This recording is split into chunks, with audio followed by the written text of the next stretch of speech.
Oh. What's up? What's up? It's currently 5:22 on a Tuesday afternoon, and we're breaking down the production of Moving Out, Moving On.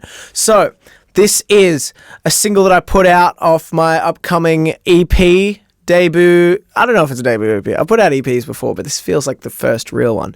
Of my EP, Greetings from Sunny Coburg. So, we're going to break down the production today. This production, okay.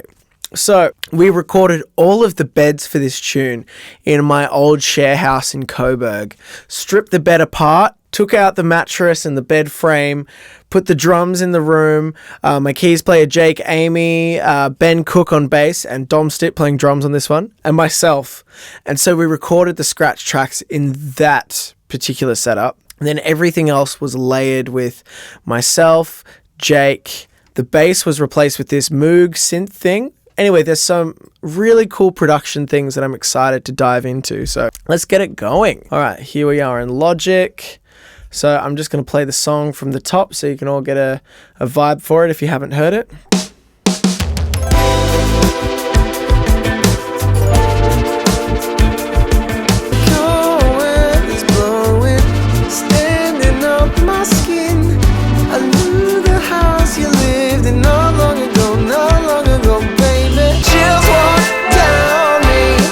Turn and run from dangerous safety. I've learned to hate. I don't wanna take it alone. Just moving on.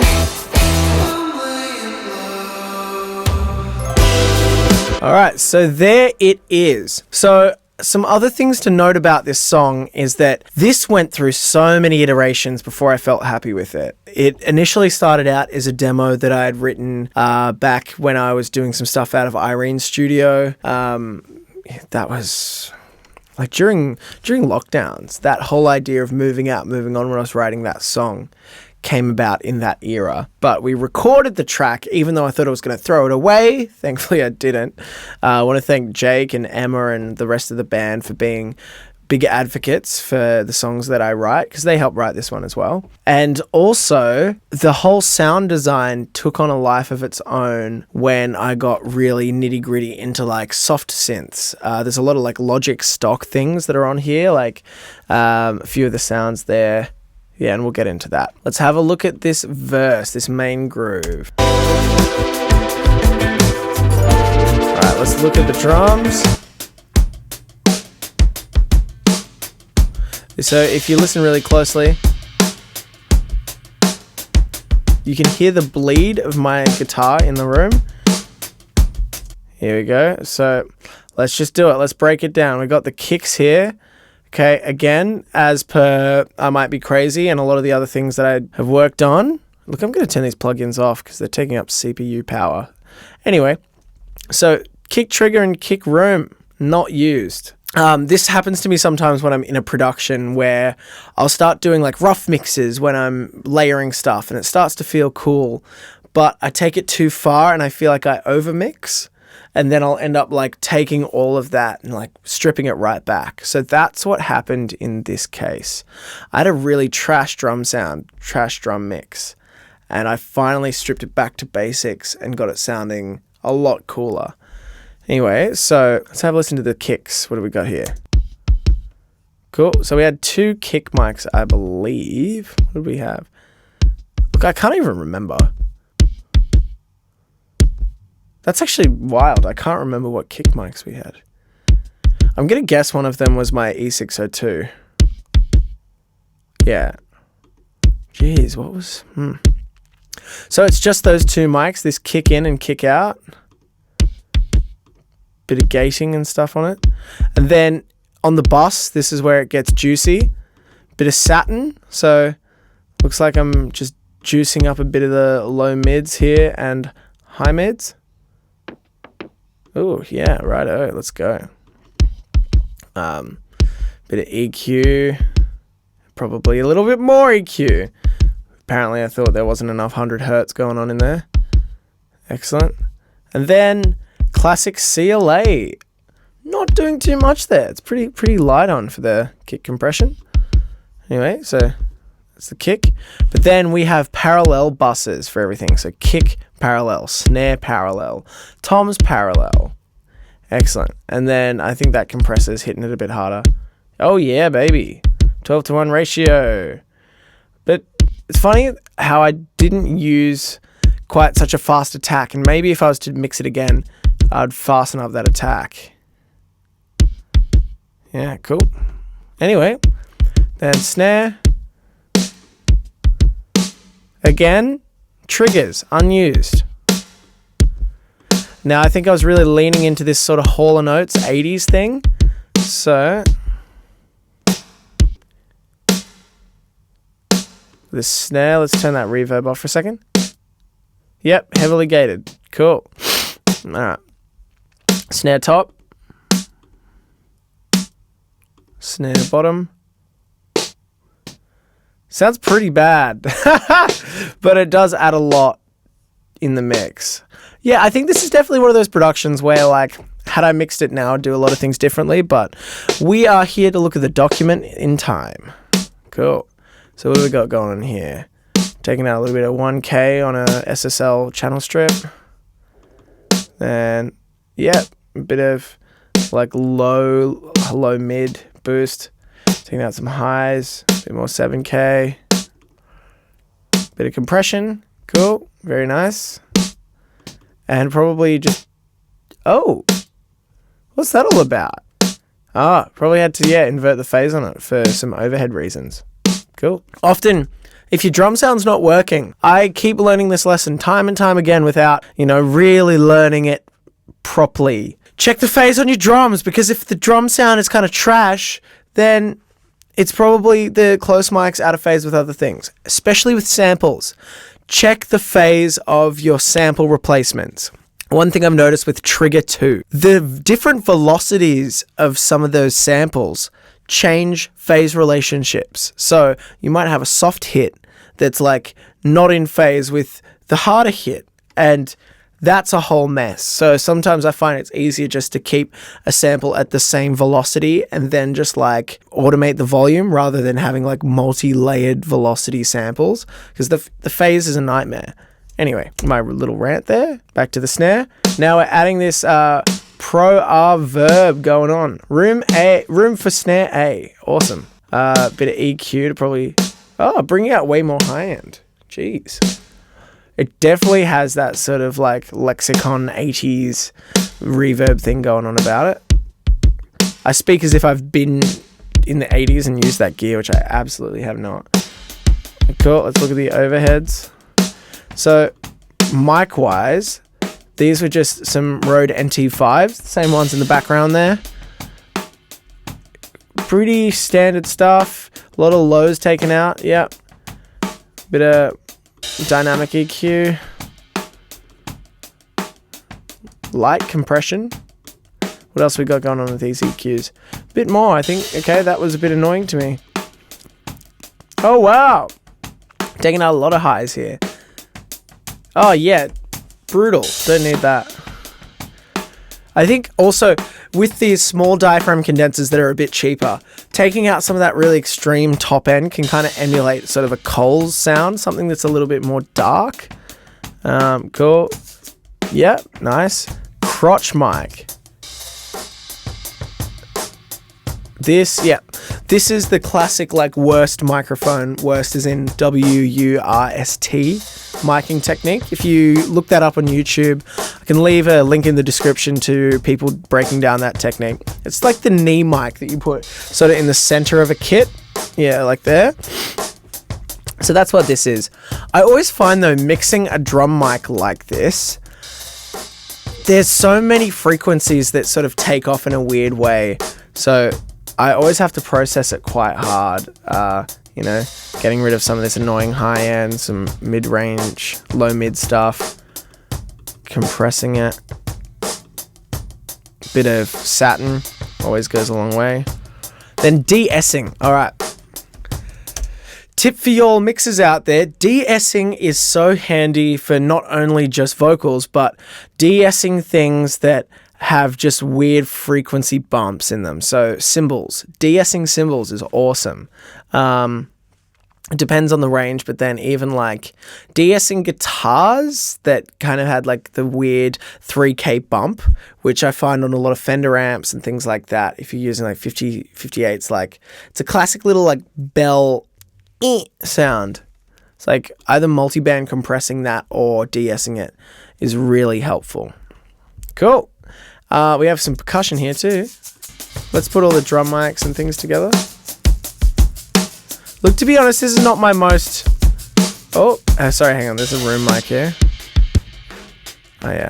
What I was going to say is this is not my most impressive drum recording by far, but also shoestring budget, like borrowing mics off mates or like Jake, and I believe we borrowed some mics off like Theo Carbo and Paul Whitwood.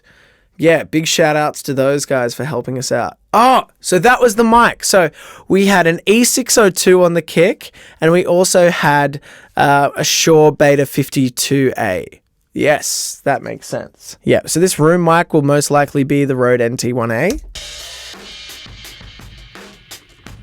Pretty brutal with the compression there. All buttons in mode, fast attack, fast release. Nice. What else we got going on? Oh, yeah. There's probably a resonance here. Yeah. Yeah, you got to do it. Got to get rid of those resonances. De-esser. What did I tell you? Yeah. Excellent. Then, bit of a mid-range dip. Yeah. Don't be afraid to dig around, especially if you're recording in rooms that aren't made for recording drums. You really got to spend a bit of time getting rid of some of these like resonant frequencies. Excellent. Moving on to the bass, which is just a Moog synthesizer emulation. Cool. What do we got going on here? A lot of EQ. Bit of compression. Very nice. Love it. I think I just wanted to tame some of that top end click. And, okay, bit of delay on top. So what I really like to do with vocals at times, guitars, something, if I just want to get a bit of like stereo width, I'll chuck on Valhalla delay, go like really short delay time between, anywhere between this was like 50 milliseconds to 100 milliseconds. That gives you the slapback. But then this little spread dial here, it just puts it in the speakers at different times, so then you get this immediate widening thing. So I'll take that off. Yeah, and for this 80s sound, it's all about that cheesy width. Okay, and then I guess just even more EQ. Just as the mix goes on, you just feel it needs more things, Getting rid of some 1K seems like a reasonable choice. Oh yeah, and then saturating the lows and sort of that clicky thing to probably make it cut. So rhythm section. Excellent.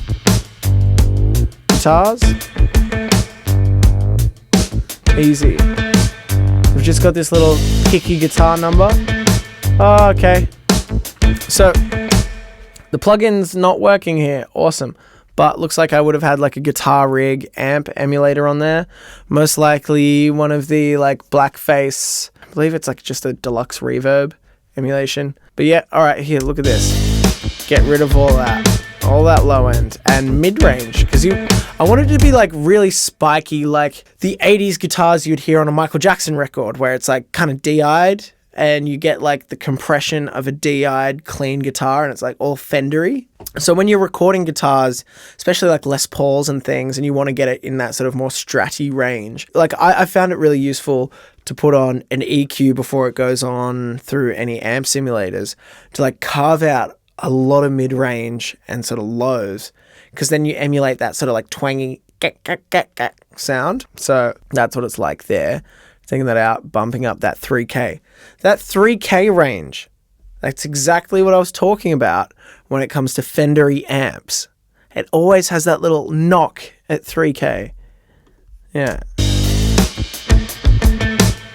Oh yeah, bit of saturation. Obviously showing this chain right now is pretty redundant because it's changed now that the amp simulator's out of the equation. But putting a bit of a limiter at the end, yeah, it's not even reacting to it, so it's pretty redundant, whatever. But the real juice in this intro verse section are the synths and Rhodes. So let's have a listen to those.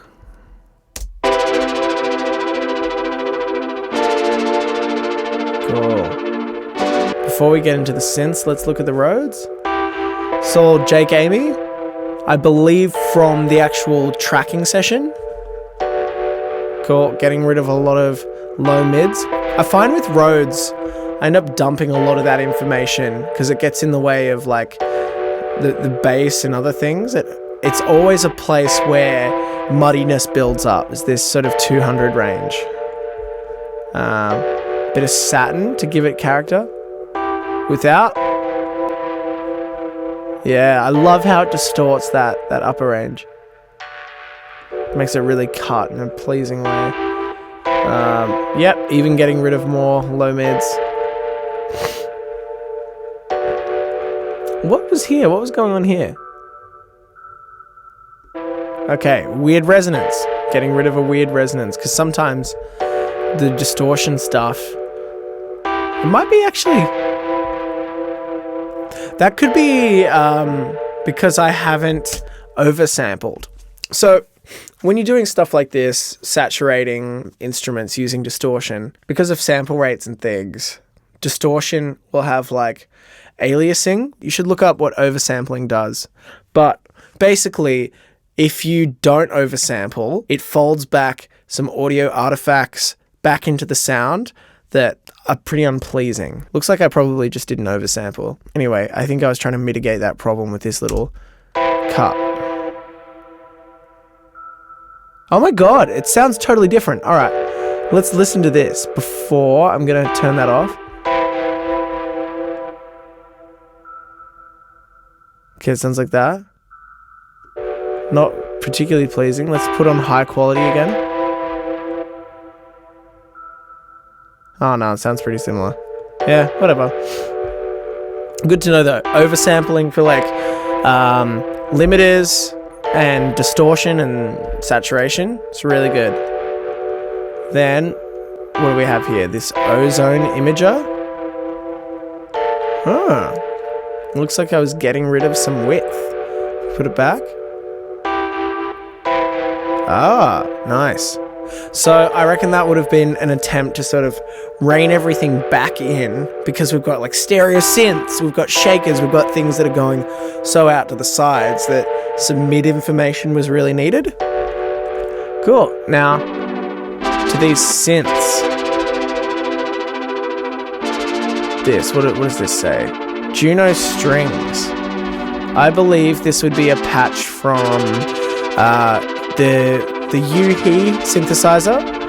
What is it called? I'll get it up. I'll show you what that looks like. Yep, Tyrell. I believe Juno strings is a patch on here.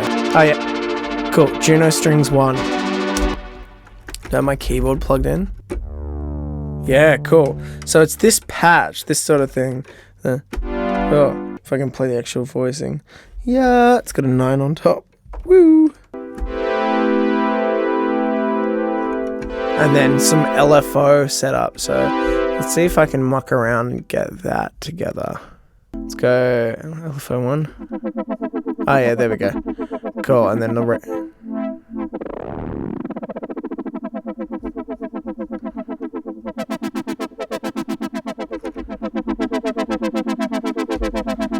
then what does that sound like? Let's compare it to then this. Yes. You could imagine that would be the source sound. Maybe one of the voices is filtered, not both. Anyway, I reckon that would have been something I played around with and just lost the preset for. Anyway, now that we've discovered that, let's look at some of the plugins. So Again, as per the Rhodes, we're taking out some of this low mid stuff. A bit of high mid. Valhalla, this same thing. It's a little different because it's 300 milliseconds, less of a slap back thing, but a widener for sure. Magic Switch. Great, like, Juno chorus plugin. Cool, bit more satin. Distort it all. Distort it all. Now, if you're not familiar with doing like saturation and things with mixing, I remember coming across a lot of things, a lot of videos about how old consoles and tape and different things would add saturation at different stages of the recording process. Transients would be smoothed out really nicely. And in the box, totally digital format, adding satin, adding any sort of like saturation that, you know, can be subtle, can be over the top, depending on what you want, helps it to sort of all glue together in a really satisfying way. And the last thing on this particular synth patch is this tremolo. Yeah, the Logic stock tremolo plugin I use so much. I use it for just adding like some subtle stereo movement. Sometimes I use it for some like pretty intense effects. You can do a lot with it. Definitely experiment with it, especially when you get choppy like this. Yeah. It's very cool. Anyway. Oh, the bells. Let's look at these bells. Yeah, these are all Logic stock sounds. What do we got here? Any labels?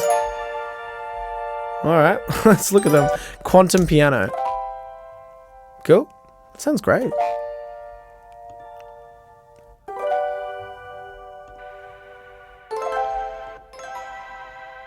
Oh, that sounds like one of these elements put through RC20. That's what that sounds like.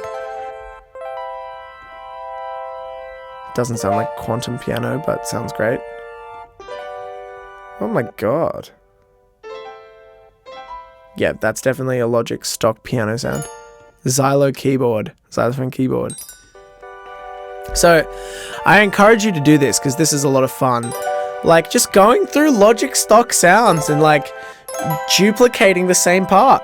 Just stack sounds. Because this whole composite sound,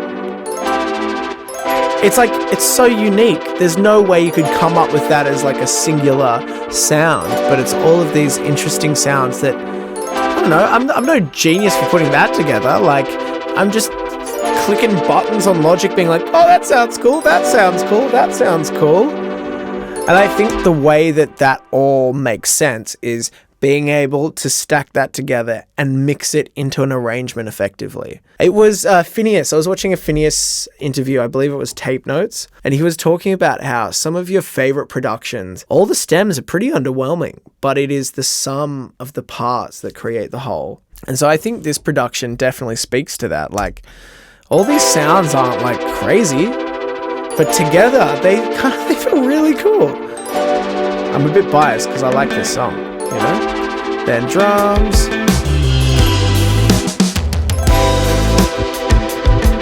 Yeah.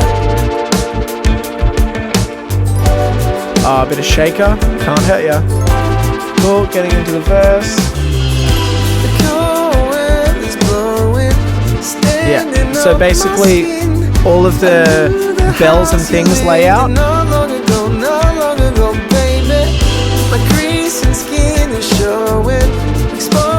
Cool. Vocal a bit crunchy. Bit of few effects. What we got going on? Oh yeah, fair bit. It finds its way under. This is another one where I've processed it in a separate session, then proceeded to put more processing on top of it. What do we got? EQ, excellent. And then a de-esser, excellent. Then guess what? More EQ, excellent. These are just like tweaks on tweaks on tweaks.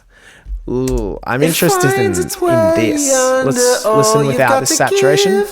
It finds its way under boring. all you've got to give. Absolutely boring. It finds finds its way under This gives it a bit of grit, a little bit of texture. It finds its Great. way under all Also, you've got to I'm give. really hyped on coffee right now. Spent a whole day teaching. Now I'm back in the studio, like trying to stay awake. But yeah, you got me. I'm coffee jittering. Jesus. Anyway, It finds its way bit of limiting on the end. all you've got to give. It finds its vocals, no dynamics. We don't want dynamics. Just squash them all. Get rid of them. Jeez. way not long ago, baby. Yeah. If I didn't say before, NT1A on that vocal recording. Here we go. Coming up to the chorus. Under all you've got to give. The chills walk down me. I turn and run from dangerous safety. I've learned to hate. I don't wanna take it. Train to your place, 'cause there's no one there. No roof down, and we're moving on. All right. Let's have a look. So drums still doing their same thing. Still rocking along. Bass, similarly. Yep. Then we have these guitar stacks. Let's have a look at this. So, another technique, like this is not new if we're considering like I Might Be Crazy had the bass fuzz and the guitar dirty stacks, but this is its own thing. Let's have a listen. Ah, very cool. So let's break down these layers. Excellent. So we've got dirty rhythm. Very standard sort of guitar, rock, classic rock sounds. These are all amp sims, by the way. This is Guitar Rig 2, I believe. Okay, bass fuzz. Excellent. It's giving us a lot of fizzy, like 4K, 5K-ish sort of niceness. Whereas this is giving us more, I don't know, like a lower mid distortion. I don't know. I'm going to guess around that 1K. But this is what I was really happy with. So have a listen to this little layer.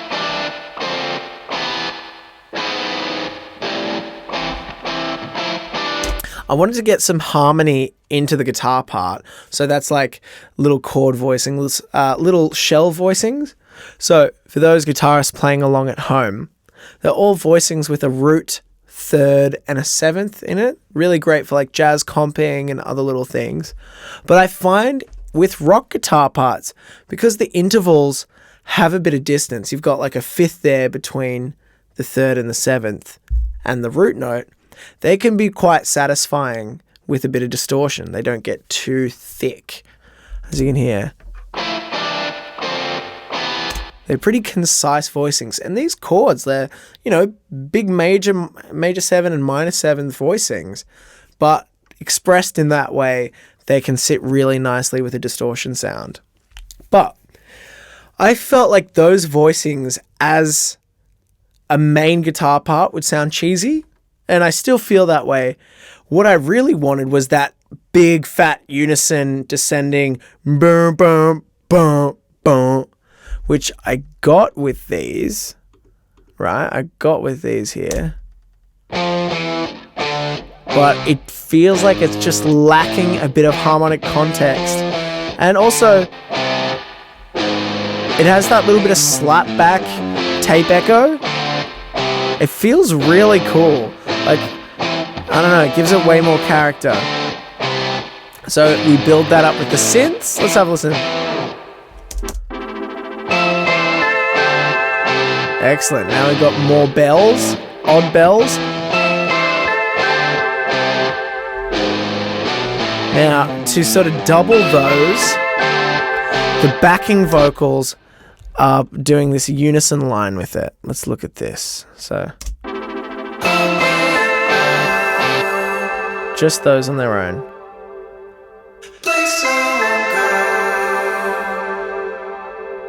Yeah. So when I did the first demo for this, that was a really integral part to the chorus. This, I'm laying low, the place I won't go. And that inspired the bridge. So I feel like it's really nice that we get this inference almost to the bridge, but it's tucked in so quiet. Like, you don't hear the lyric, and I'm laying low, place I won't go. It just is this sort of like, breathy vocal texture doubled with the keys underneath that, like this secondary hook. Yeah, then let's go.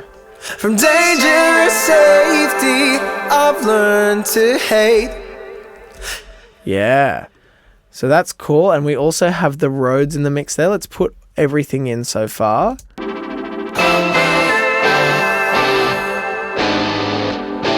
Nice Rhodes part.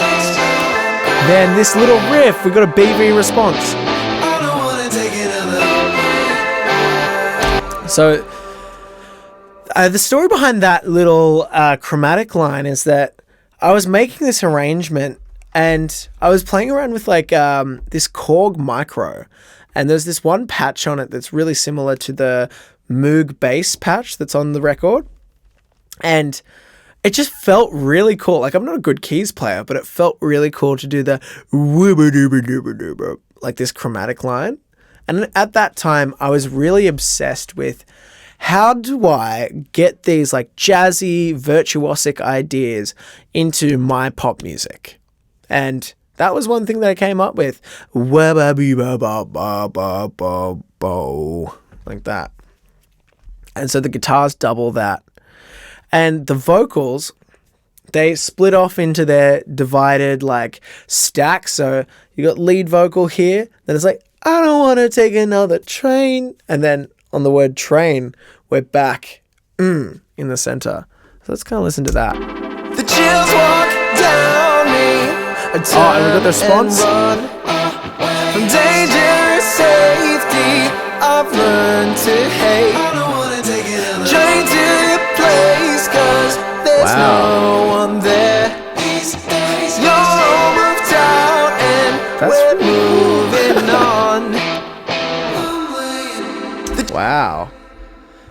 Like, coming back and like really taking a look at that from like an arrangement point of view, I'm quite proud of that. Yeah, Bailey in whatever year it was when I was recording this, like 2021, he was doing some cool shit. Yeah, because that sort of foreground background relationship is really, really cool. Please take those ideas for your productions. That's really cool. The chills walk down me, I turn and run. From dangerous safety, I've learned to hate. I don't wanna take another train to your place, 'cause there's no one there. You're all moved out and Excellent. Now we're coming up to this little stop.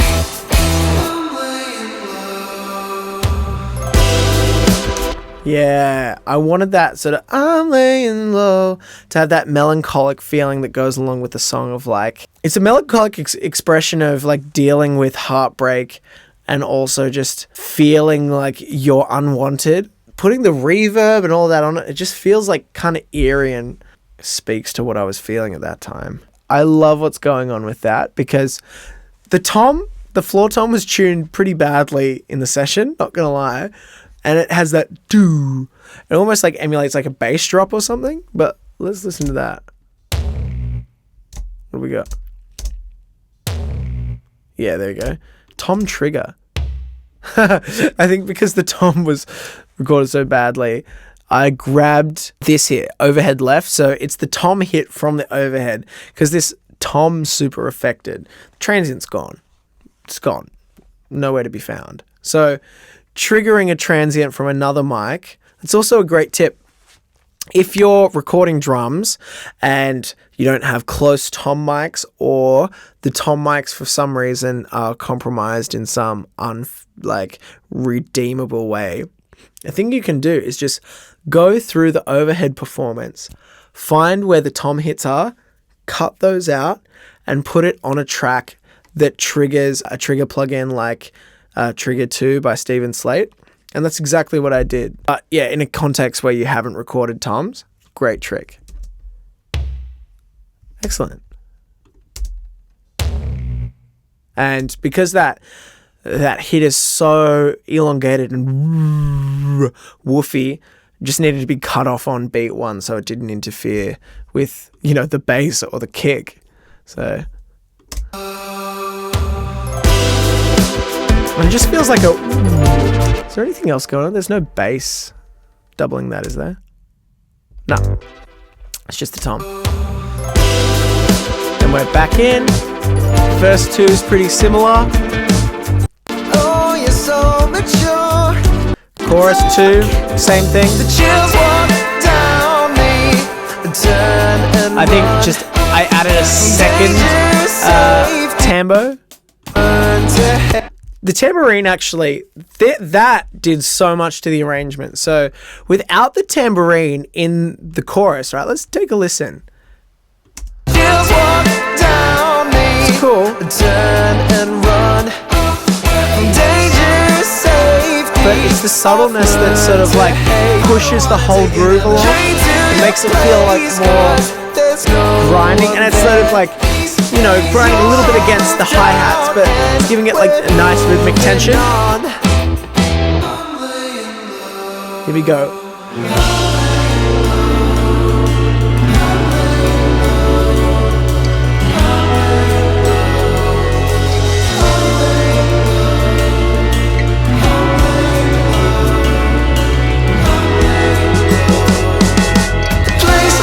Cool, let's have a look at this first part of the bridge.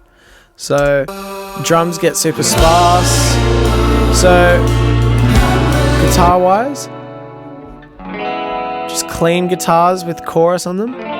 Really nice. Acoustic guitars. Now, I recorded the acoustics, if I can get it. I'm just gonna quickly grab this guitar. Moving mics, moving framing. It's gonna look bad in the edit. Oh no! Yep, so this is the guitar I recorded that on. It's also the guitar I recorded Girls in the Magazines by Ali Elion. And, like, you know, truth be told, this guitar is pretty shit house. You can hear a bit of it buzzing and shit in different recordings, but, you know, the acoustic part... Oh god, that's out of tune. I just needed an acoustic to just add a bit of that. It's that sparkle that you associate with like 80s recordings where, you know, they'd throw the 12 string on or they'd throw acoustic guitar layers over other things just to get it like larger than life. Like you got the brightness of the acoustic mixed with the mid-range of the electric, and it's just this gorgeous combination of sounds. Oh my god. Still got the bells, but very low apparently.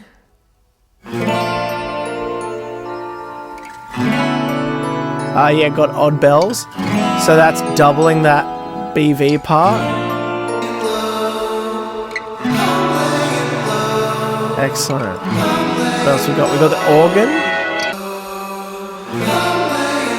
So that was a part that I played in on, you know, just a standard Logic organ. But I think what makes this cool is that it's super distorted. Again, Saturn II to the rescue. Probably could have benefited from some oversampling if I'm honest. Yeah, hang on. Yeah, that's way grittier. The things you learn. Hindsight's a beautiful thing. But I think also just that subtle increase in volume is really doing so much. So you just start out in the bridge, right? You just hear, and then you get this organs there. And it's just coming up. It's just coming up.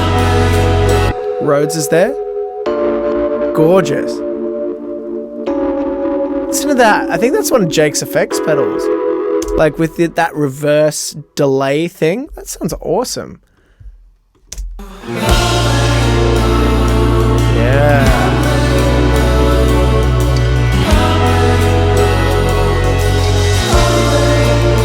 Nice. So intensity's building. Awesome. Place I won't go.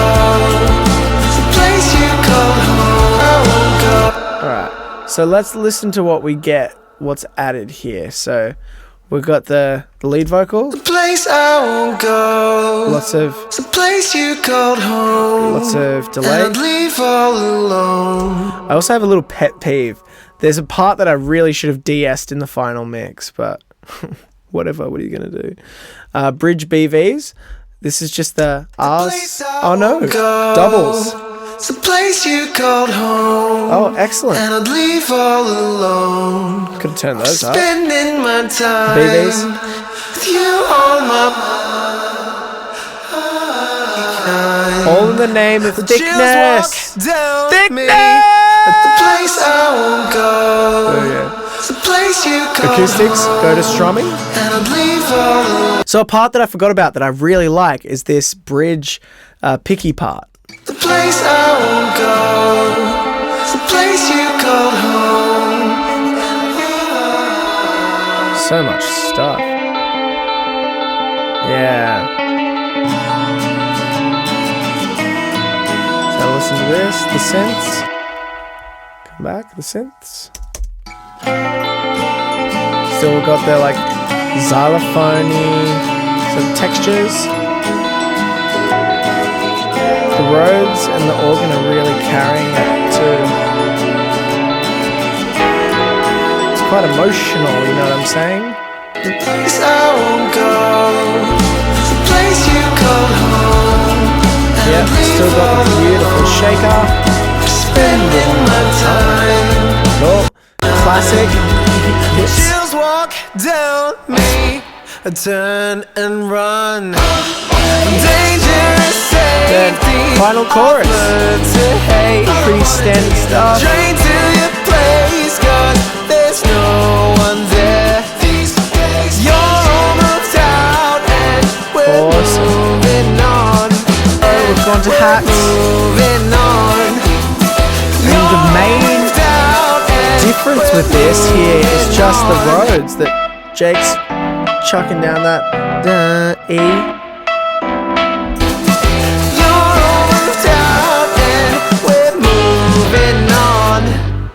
Excellent. So that wraps up the actual production breakdown, but I have a few closing thoughts before wrapping up. This is the combination of work from months and months and months, years really, of consideration time when it comes to the composition, when it comes to the initial recording, then different arrangement ideas and things that come into play to get it to this point. So there were demos of this, there were mixes of this that didn't sound like this, and I wasn't happy with, and I couldn't let it go. But if you have this gear, if you have a vision, if you have things like that, we made this record with budget gear. It was recorded through Jake's like Roland interface. Bit of context, I had a lot of music gear stolen from me like 2021, so that really put me in a pretty bad place where I couldn't replace it for a while. But the vocals and the DI guitars and all that were recorded on an audio box USB, which I got off like Facebook Marketplace for $50. It's not a good interface. It's not a good interface. It's not bad, but it's not amazing. But having said that, like the vision, a few things, the competency of recording was there, the vision was there, and then the ability to mix it in a production was there. So like I want this EP to serve as a reminder to not only myself but everyone that sort of witnesses this, like everyone that listens to it, like it is so possible to make this music and make it happen. I'm so passionate about saying that because I was at a place where I thought I'm not a good enough mixer